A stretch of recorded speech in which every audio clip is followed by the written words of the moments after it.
हम कथा सुनाते राम सकल गुण धाम की। हम कथा सुनाते राम सकल गुण धाम की। ये रामायण है पुण्य कथा श्री राम की। ये रामायण है पुण्य कथा श्री राम की। जम्बूदीपे भरत खंडे आर्यावर्ते भारतवर्षे एक नगरी है विख्यात अयोध्या नाम की। यह जन्म भूमि है परम पूज्य श्री राम की। यह जन्म भूमि है परम पूज्य श्री राम की। यह रामायण है पुण्य कथा श्री राम की। यह रामायण है पुण्य कथा श्री राम की। श्रीमद् वाल्मीकि रामायण। श्री सीतारामचंद्राभ्या नमः।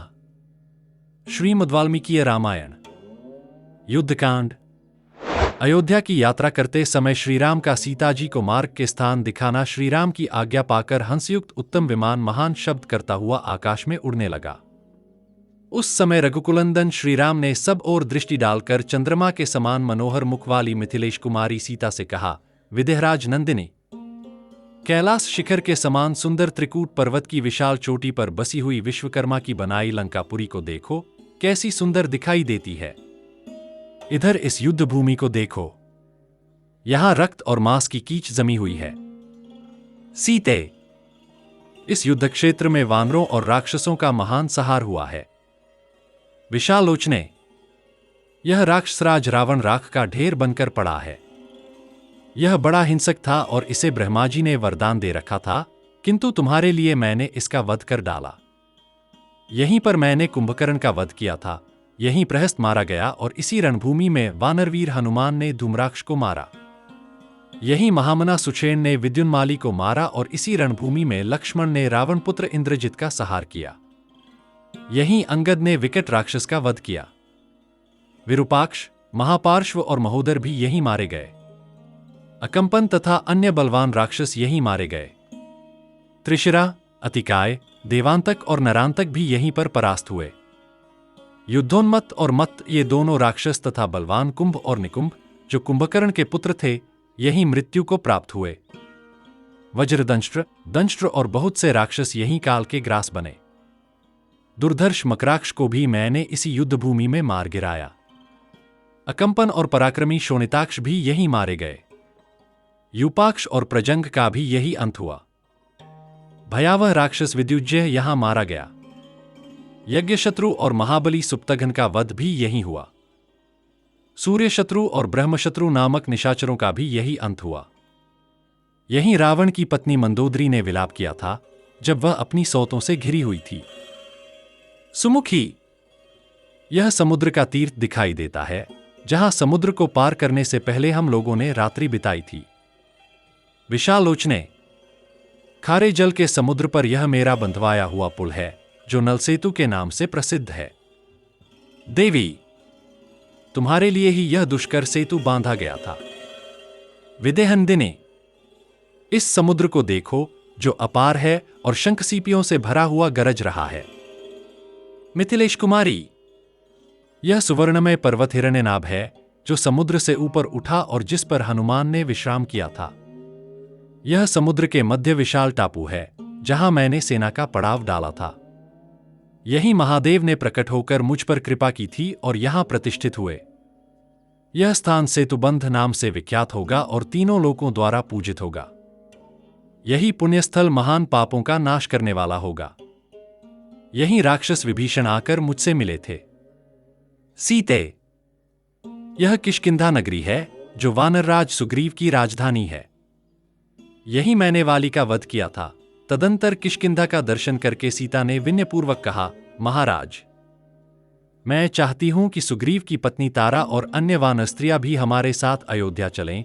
श्री राम ने कहा, ऐसा ही हो। फिर सुग्रीव को आदेश दिया कि सभी वानर अपनी अपनी स्त्रियों के साथ सीता के साथ अयोध्या चलें।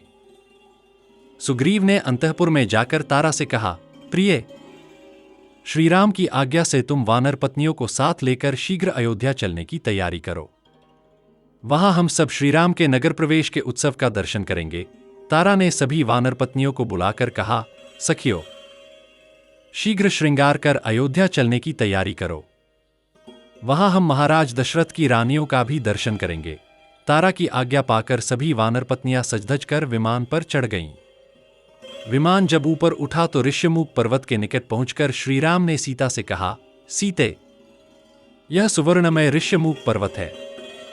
यही मेरी सुग्रीव से भेंट हुई थी और यही मैंने वालिवत की प्रतिज्ञा की थी। यह पंपा सरोवर है जहां तुम्हारे वियोग में मैंने विलाप किया था। यहीं शबरी से मेरा दर्शन हुआ और यहीं कबंध का वध किया। जनस्थान में यह वृक्ष वही है जहां जटायु ने तुम्हारी रक्षा करते हुए प्राण त्यागे थे। यहीं खर, दूषण और त्रिशिरा का वध किया गया। वह आश्रम है जहां रावण ने बलपूर्वक तुम्हारा अपहरण किया था।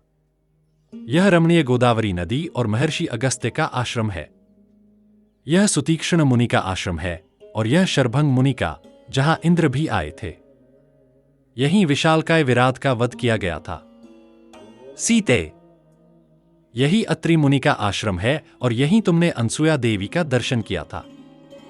वह चित्रकूट पर्वत है जहां भरत मुझे लौटाने के लिए आए थे। यह यमुना नदी है और यह भरद्वाज आश्रम है। वह त्रिपतगा गंगा है जिसके तटवर्ती वन पक्षियों और फूलों से भरे हैं।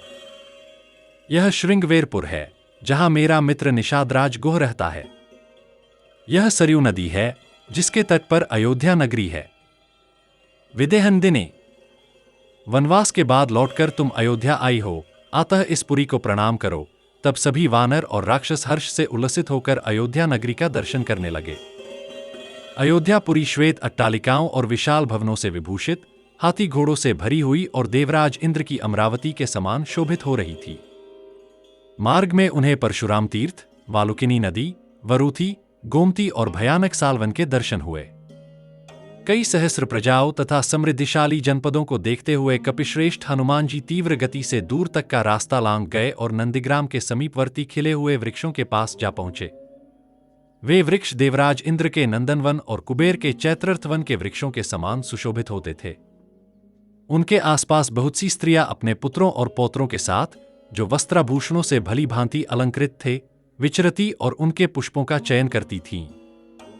अयोध्या से 1 कोस की दूरी पर उन्होंने आश्रमवासी भरत को देखा, जो चीरवस्त्र और काला मृगचर्म धारण किए दुखी एवं दुर्बल दिखाई देते थे। उनके सिर पर जटा बढ़ी हुई थी, शरीर पर मैल जम गई थी। भाई के वनवास के दुख ने उन्हें बहुत ही कृश कर दिया था। फल मूल ही उनका भोजन था। वे इंद्रियों का दमन करके तपस्या में लगे हुए थे और धर्म का आचरण करते थे। सिर पर जटा का भार बहुत ऊंचा दिखाई देता था। वल्कल और मृगचर्म से उनका शरीर ढका था। वे बड़े नियम से रहते थे। उनका अंतःकरण शुद्ध था और वे ब्रह्मर्षि के समान तेजस्वी जान पड़ते थे। रघुनाथ जी की दोनों चरण पादुकाओं को आगे रखकर वे पृथ्वी का शासन करते थे। भरत जी चारों वर्णों की प्रजाओं को सब प्रकार के भय से सुरक्षित रखते थे। उनके पास मंत्री, पुरोहित और सेनापति भी युगयुक्त होकर रहते और गेरुए वस्त्र पहनते थे। अयोध्या के ये धर्मानुरागी पुरवासी भी उन चीर और काला मृगचर्म धारण करने वाले राजकुमार भरत को उस दशा में छोड़कर स्वयं भोग भोगने की इच्छा नहीं करते थे। मनुष्य देह धारण करके आए हुए दूसरे धर्म की भांति उन धर्मज्ञ भरत के पास पहुंचकर पवन कुमार हनुमान जी हाथ जोड़कर बोले, देव, आप दंडकारण्य में चीरवस्त्र और जटा धारण करके रहने वाले जिन श्री रघुनाथ जी के लिए निरंतर चिंतित रहते हैं, उन्होंने आपको अपना कुशल समाचार कहलाया है और आपका भी पूछा है। अब आप इस अत्यंत दारुण शोक को त्याग दीजिए। मैं आपको बड़ा प्रिय समाचार सुना रहा हूं। आप शीघ्र ही अपने भाई श्रीराम से मिलेंगे। भगवान श्रीराम रावण को मारकर मिथिलेश कुमारी को वापस ले सफल मनोरथ हो अपने महाबली मित्रों के साथ आ रहे हैं। उनके साथ महातेजस्वी लक्ष्मण और यशस्विनी विदेहराज कुमारी सीता भी है। जैसे देवराज इंद्र के साथ शची शोभा पाती हैं, उसी प्रकार श्रीराम के साथ पूर्णकामा सीता जी सुशोभित हो रही हैं। हनुमान जी के ऐसा कहते ही कैकेयी कुमार भरत सहसा आनंद विभोर हो पृथ्वी पर गिर पड़े और हर्ष से मूर्छित हो गए। तत्पश्चात 2 घड़ी के बाद उन्हें होश हुआ और वे उठकर खड़े हो गए। उस समय रघुकुलभूषण श्रीमान भरत ने प्रियवादी हनुमान जी को बड़े वेग से पकड़कर दोनों भुजाओं में भर लिया और शोक संसर्ग से शून्य परमानंद जनित विपुल अश्रुबिंदुओं से वे उन्हें नहलाने लगे। फिर इस प्रकार बोले, भैया, तुम कोई देवता हो या मनुष्य जो मुझ पर कृपा करके यहां पधारे हो? सौम्य, तुमने जो यह प्रिय संवाद सुनाया है, इसके बदले में तुम्हें कौन सी प्रिय वस्तु प्रदान करूं? मुझे तो कोई ऐसा बहुमूल्य उपहार नहीं दिखाई देता जो इस प्रिय संवाद के तुल्य हो। तथापि मैं तुम्हें इसके लिए 1 लाख गौए, उत्तम गांव तथा उत्तम आचार विचार वाली 16 कुमारी कन्याएं पंक्ति रूप में समर्पित करता हूं।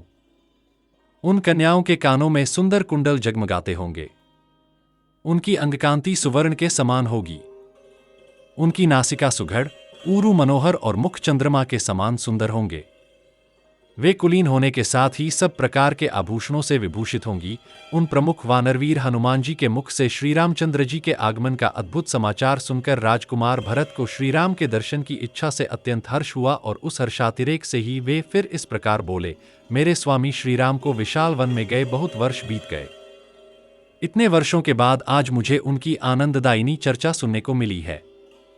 आज यह कल्याणमयी लौकिक गाथा मुझे यथार्थ जान पड़ती है। मनुष्य यदि जीता रहे तो उसे कभी न कभी हर्ष और आनंद की प्राप्ति होती ही है, भले ही वह 100 वर्षों बाद हो। सौम्य, श्री रघुनाथ जी का और वानरों का यह मेलजोल कैसे हुआ? किस देश में और किस कारण को लेकर हुआ? यह मैं जानना चाहता हूं। मुझे ठीक ठीक बताओ। राजकुमार भरत के इस प्रकार पूछने पर कुशासन पर बैठाए हुए हनुमान जी ने श्रीराम का वनवास विषयक सारा चरित्र उनसे कह सुनाया। शत्रुओं को संताप देने वाले ककुत्थ कुलभूषण आर्य श्रीराम के दर्शन नहीं हो रहे हैं तथा इच्छानुसार रूप धारण करने वाले वानर भी कहीं दृष्टिगोचर नहीं हो रहे हैं। भरत जी के ऐसा कहने पर हनुमान जी ने सार्थक एवं सत्य बात बताने के लिए उन सत्य पराक्रमी भरत जी से कहा, मुनिवर भरद्वाज जी की कृपा से रास्ते के सभी वृक्ष सदा फूलने फलने वाले हो गए हैं और उनसे मधु की धाराएं गिरती हैं। उन वृक्षों पर मतवाले भ्रमर निरंतर गूंजते रहते हैं। उन्हें पाकर वानरलोग अपनी भूख प्यास मिटाने लगे हैं।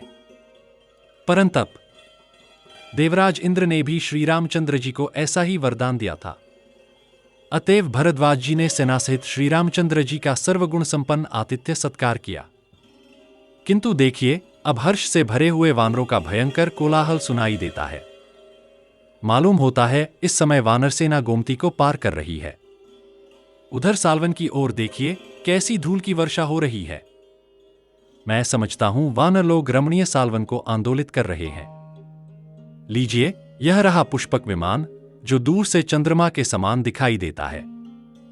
इस दिव्य पुष्पक विमान को विश्वकर्मा ने अपने मन के संकल्प से ही रचा था। महात्मा श्रीराम ने रावण को बंधुबांधव सहित मारकर इसे प्राप्त किया है।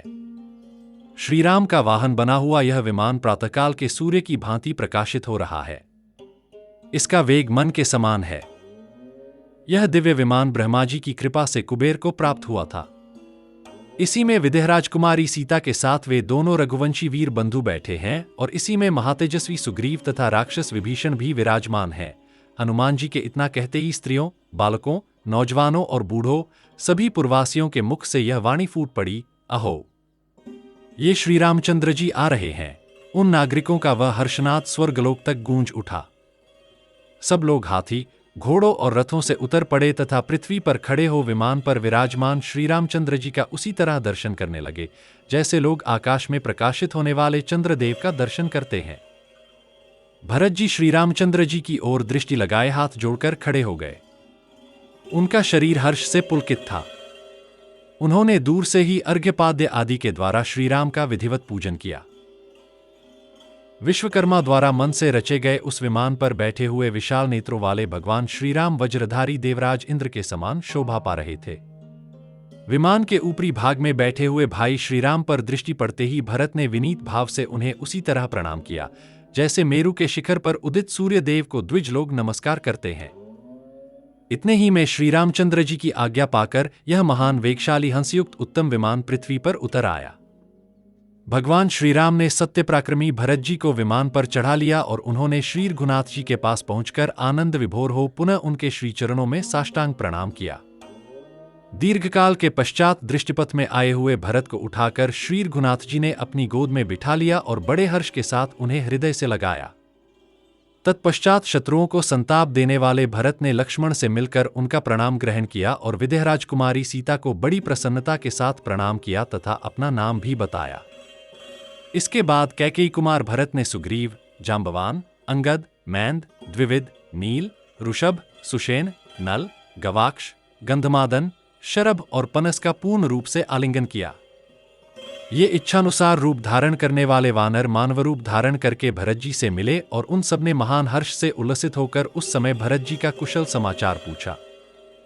धर्मात्माओं में श्रेष्ठ महातेजस्वी राजकुमार भरत ने वानरराज सुग्रीव को हृदय से लगाकर उनसे कहा, सुग्रीव, तुम हम चारों के पांचवें भाई हो, क्योंकि स्नेहपूर्वक उपकार करने से ही कोई भी मित्र होता है और मित्र अपना भाई ही होता है। अपकार करना ही शत्रु का लक्षण है। इसके बाद भरत ने विभीषण को सांत्वना देते हुए उनसे कहा, राक्षसराज, बड़े सौभाग्य की बात है कि आपकी सहायता पाकर श्री रघुनाथ जी ने अत्यंत दुष्कर कार्य पूरा किया है। इसी समय वीर शत्रुघ्न ने भी श्रीराम और लक्ष्मण को प्रणाम करके सीताजी के चरणों में विनयपूर्वक मस्तक झुकाया। माता कौसल्या शोक के कारण अत्यंत दुर्बल और कांतिहीन हो गई थी। उनके पास पहुंचकर श्रीराम ने प्रणत हो उनके दोनों पैर पकड़ लिए और माता के मन को अत्यंत हर्ष प्रदान किया। फिर सुमित्रा और यशस्विनी कैकेयी को प्रणाम करके उन्होंने संपूर्ण माताओं का अभिवादन किया। इसके बाद वे राजपुरोहित वशिष्ठ जी के पास आए। उस समय अयोध्या के समस्त नागरिक हाथ जोड़कर श्रीरामचंद्र जी से एक साथ बोल उठे, माता कौसल्या का आनंद बढ़ाने वाले महाबाहु श्रीराम, आपका स्वागत है, स्वागत है। भरत के बड़े भाई श्रीराम ने देखा, खिले हुए कमलों के समान नागरिकों की सहस्रों अंजलियां उनकी ओर उठी हुई हैं। तदंतर धर्मज्ञ भरत ने स्वयं ही श्रीराम की वे चरण पादुकाएं लेकर उन महाराज के चरणों में पहना दी और हाथ जोड़कर उस समय उनसे कहा, प्रभो, मेरे पास धरोहर के रूप में रखा हुआ आपका यह सारा राज्य आज मैंने आपके श्री चरणों में लौटा दिया। आज मेरा जन्म सफल हो गया, मेरा मनोरथ पूरा हुआ। जो अयोध्या नरेश आप श्रीराम को पुनः अयोध्या में लौटा हुआ देख रहा हूं। आप राज्य का खजाना, कोठार, घर और सेना सब देख लें। आपके प्रताप से ये सारी वस्तुएं पहले से 10 गुनी हो गई हैं। भ्रातृवत्सल भरत को इस प्रकार कहते देख समस्त वानर तथा राक्षसराज विभीषण नेत्रों से आंसू बहाने लगे। इसके पश्चात श्री रघुनाथ जी भरत को बड़े हर्ष और स्नेह के साथ गोद में बैठाकर विमान के द्वारा ही सेना सहित उनके आश्रम पर गए। भरत के आश्रम में पहुंचकर सेना सहित श्री रघुनाथ जी विमान से उतरकर भूतल पर खड़े हो गए। अब उस समय श्रीराम ने उस उत्तम विमान से कहा, विमानराज, मैं तुम्हें आज्ञा देता हूं, तुम यहां से देव प्रवर कुबेर के ही पास चले जाओ और उन्हीं की सवारी में रहो। श्रीराम की आज्ञा पाकर वह परम उत्तम विमान उत्तर दिशा को लक्ष्य करके कुबेर के स्थान पर चला गया। राक्षस रावण ने जिस दिव्य पुष्पक विमान पर बलपूर्वक अधिकार कर लिया था, वही अब श्रीरामचंद्र जी की आज्ञा से प्रेरित हो वेगपूर्वक कुबेर की सेवा में चला गया। फिर शत्रुघ्न जी की आज्ञा से अनेक सेवक तिल के तेल से जलने वाले दीपक, पलंग और बिछौने लेकर शीघ्र ही वहां पहुंचे। तत्पश्चात महातेजस्वी भरत ने सुग्रीव से कहा, प्रभो, भगवान श्रीराम के अभिषेक के लिए जल लाने की आज्ञा आप अपने दूतों को दीजिए। तब सुग्रीव ने उसी समय 4 श्रेष्ठ वानरों को अनेक रत्नों से विभूषित 4 स्वर्ण कलश देकर कहा, वानरों, तुम सब कल प्रातःकाल चारों समुद्रों का जल भरकर इन कलशों के साथ उपस्थित रहना और आवश्यक आदेश की प्रतीक्षा करना। सुग्रीव के आदेश का पालन करते हुए हाथी के समान विशालकाय, गरुड़ के समान शीघ्रगामी महान वानर तत्काल आकाश में उड़ चले। जांबवान, हनुमान, गवय, वेगदर्शी और ऋषभ ये सब वानर चारों समुद्रों और 500 नदियों से स्वर्ण कलशों में जल भर लाए। जांबवान पूर्व समुद्र से, ऋषभ दक्षिण समुद्र से, गवय पश्चिम समुद्र से और हनुमान उत्तर समुद्र से शीघ्रता से जल लेकर आए। उन सबके द्वारा लाए हुए उस जल को देखकर शत्रुघ्न ने मंत्रियों सहित पुरोहित वशिष्ठ जी और अन्य सुहृदों को अभिषेक हेतु समर्पित कर दिया। तदंतर वशिष्ठ जी ने ब्राह्मणों सहित सीता जी के साथ श्रीरामचंद्र जी को रत्नमयी चौकी पर बैठाया। फिर जैसे 8 वसुओं ने देवराज इंद्र का अभिषेक किया था, वैसे ही वशिष्ठ, यामदेव, जाबाली, काश्यप, कात्यायन, सुयज्ञ, गौतम और विजय इन 8 मंत्रियों ने सुगंधित जल से सीता सहित श्री रामचंद्र जी का अभिषेक किया। सबसे पहले संपूर्ण औषधियों के रस और समुद्रों के जल से ऋत्विज ब्राह्मणों द्वारा अभिषेक कराया गया। फिर 16 कन्याओं द्वारा, तत्पश्चात मंत्रियों और उसके बाद अन्य योद्धाओं एवं श्रेष्ठ व्यवसायियों को भी अभिषेक का अवसर मिला। आकाश में खड़े देवता और चारों लोकपालों ने भी भगवान श्री राम का अभिषेक किया। इसके बाद ब्रह्माजी द्वारा निर्मित रत्नशोभित दिव्य मुकुट, जिससे मनु और उनके वंशज राजाओं का अभिषेक हुआ था, उसे वशिष्ठ जी ने अन्य ऋत्विजों सहित श्री राम के मस्तक पर सुशोभित किया। शत्रुघ्न ने उन पर श्वेत छत्र लगाया, सुग्रीव ने श्वेत चवर ग्रहण किया और विभीषण ने चंद्रमा के समान चमकीला चवर डुलाना आरंभ किया। उसी समय इंद्र की प्रेरणा से वायुदेव ने स्वर्ण कमलों की माला और रत्नजटित मुक्ताहार श्रीराम को अर्पित किया। देव गंधर्व गान करने लगे और अप्सराएं नृत्य करने लगीं। उस समय पृथ्वी हरी भरी हो गई, वृक्षों में फल फूल लद गए और पुष्पों से सुगंध छा गई। महाराज श्रीराम ने ब्राह्मणों को 1 लाख घोड़े, उतनी ही गौएं, 100 साढ़, 30 करोड़ अशर्फिया, रत्न, आभूषण और वस्त्र दान किए। उन्होंने सुग्रीव को स्वर्णमाला, अंगद को नीलमष्टित बाजूबंद तथा सीता जी को वायुदेव से प्राप्त मुक्ताहार अर्पित किया। सीता जी ने वह हार हनुमान को दिया। हनुमान उस हार से ऐसे शोभित हुए जैसे चंद्र किरणों से विभूषित मेघमाला। तत्पश्चात सब वानरों का भी यथायोग्य सत्कार हुआ। विभीषण, सुग्रीव, हनुमान और जांबवान सभी मनोवांछित वस्तुएं पाकर प्रसन्न हुए और अपने अपने स्थानों को लौट गए। श्रीराम ने द्विविद, मैंद और नील को भी उत्तम रत्न प्रदान किए। सुग्रीव किष्किंधा लौटे और विभीषण लंका गए। श्रीराम ने लक्ष्मण को युवराज बनाना चाहा, परंतु उनके न मानने पर भरत को युवराज अभिषिक्त किया। श्रीराम ने पौंडरीक, अश्वमेध, वाजपेय आदि अनेक यज्ञ किए और 11,000 वर्षों तक पृथ्वी का शासन किया। उनके राज्यकाल में प्रजा सदा सुखी रही। न कोई विधवा विलाप करती, न रोग था, न भय, न चोरी, न पाप। सभी लोग धर्मनिष्ठ और संतोषी थे। वृक्ष सदा फल फूल से लदे रहते और वर्षा समय पर होती।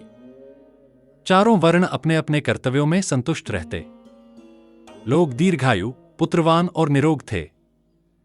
संपूर्ण जगत राममय था। वाल्मीकि निर्मित यह रामायण धर्म, यश और आयु को बढ़ाने वाली तथा पाप मुक्ति देने वाली है। जो श्रद्धापूर्वक इसका श्रवण करता है, वह संकटों से पार होता है, पुत्रधन पाता है और देवताओं की कृपा का अधिकारी बनता है। श्रीराम साक्षात विष्णु स्वरूप हैं और लक्ष्मण शेषनाग। इस रामकथा के पाठ और श्रवण से मनुष्य को आयु, आरोग्य, यश और सौभाग्य की प्राप्ति होती है। निष्कर्ष और लोकमत रामायण के युद्धकांड के उपसंहार में भगवान श्रीराम का राज्याभिषेक हुआ। समस्त देवता, ऋषि, वानर, भालू, राक्षस और मानव सभी ने इस महान उत्सव में भाग लिया। देव गंधर्व गान करने लगे, अप्सराएं नृत्य करने लगीं और पृथ्वी हरी भरी हो गई। इस प्रकार श्रीराम का राज्यारोहण केवल अयोध्या का नहीं, बल्कि संपूर्ण जगत का उल्लासमय पर्व बन गया। श्रीराम का शासन रामराज्य, धर्म, न्याय, करुणा और समृद्धि पर आधारित था। उनके राज्य में लोग निरोग, दीर्घायु और संतोषी थे। चोरी, पाप, रोग और शोक का नाम तक नहीं था। विधवाओं का विलाप, असमय मृत्यु या अन्याय का भय नहीं था। सभी लोग धर्मपरायण और अपने कर्तव्यों में रत रहते थे। प्रकृति भी अनुरूप हो गई समय पर वर्षा, सदा फल फूल से लदे वृक्ष और शीतल, सुखद वायु। जनता की राय और अनुभव प्रजा श्रीराम को केवल एक राजा नहीं, बल्कि रक्षक, पिता और मार्गदर्शक मानती थी। लोग अपने आप को धन्य समझते थे कि उन्हें ऐसा शासक मिला। उनकी दृष्टि बार बार राम पर ही लगी रहती और वे कहते थे, हमारे बीच न कोई झगड़ा है, न अन्याय। राजा राम धर्म का पालन करते हैं और हमें भी धर्म पालन सिखाते हैं। इस धरती पर ऐसा राज्य कभी नहीं हुआ जहां सब लोग सुखी और संतुष्ट हों। श्रीराम के शासनकाल में प्रजा के मुख पर केवल राम राम का उच्चारण सुनाई देता था। अयोध्या और संपूर्ण भूमंडल राममय हो गया था।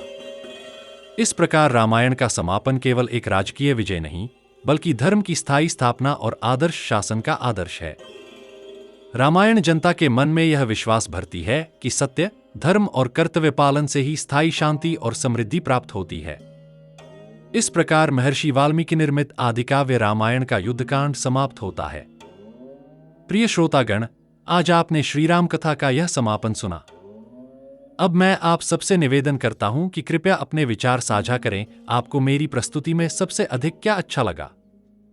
भाषा, भाव, शैली या कथा का प्रवाह? क्या आपको लगा कि मैंने कथा को रोचक और सरल रूप में प्रस्तुत किया? कहीं ऐसा भाग था जो आपको कठिन, भारी या कम प्रभावी लगा? मेरी रचनात्मकता, क्रिएटिविटी, जैसे भाषा का चयन, व्याख्या करने का तरीका या पात्रों के भावों को जीवंत बनाने का प्रयास, इस पर आपकी राय क्या है? आपकी पसंद और नापसंद, किस हिस्से ने आपको सबसे अधिक प्रभावित किया और कौन सा भाग थोड़ा कम अच्छा लगा? सुझाव आगे अगर मैं कोई और प्रसंग प्रस्तुत करूं तो आप किस तरह का सुधार या परिवर्तन चाहते हैं? आपकी राय मेरे लिए अगली प्रस्तुति को और बेहतर बनाने का आधार बनेगी। रामकथा का श्रवण और आपका स्नेह दोनों मेरे लिए प्रसाद समान है। हम कथा सुनाते राम सकल गुण धाम की, हम कथा सुनाते राम सकल गुण धाम की। ये रामायण है पुण्य कथा श्री राम की, ये रामायण है पुण्य कथा श्री राम की। जम्बूदीपे भरत खंडे आर्यावर्ते भारत वर्षे एक नगरी है विख्यात अयोध्या नाम की। यह जन्म भूमि है परम पूज्य श्री राम की, यह जन्म भूमि है परम पूज्य श्री राम की। यह रामायण है पुण्य कथा श्री राम की, यह रामायण है पुण्य कथा श्री राम की।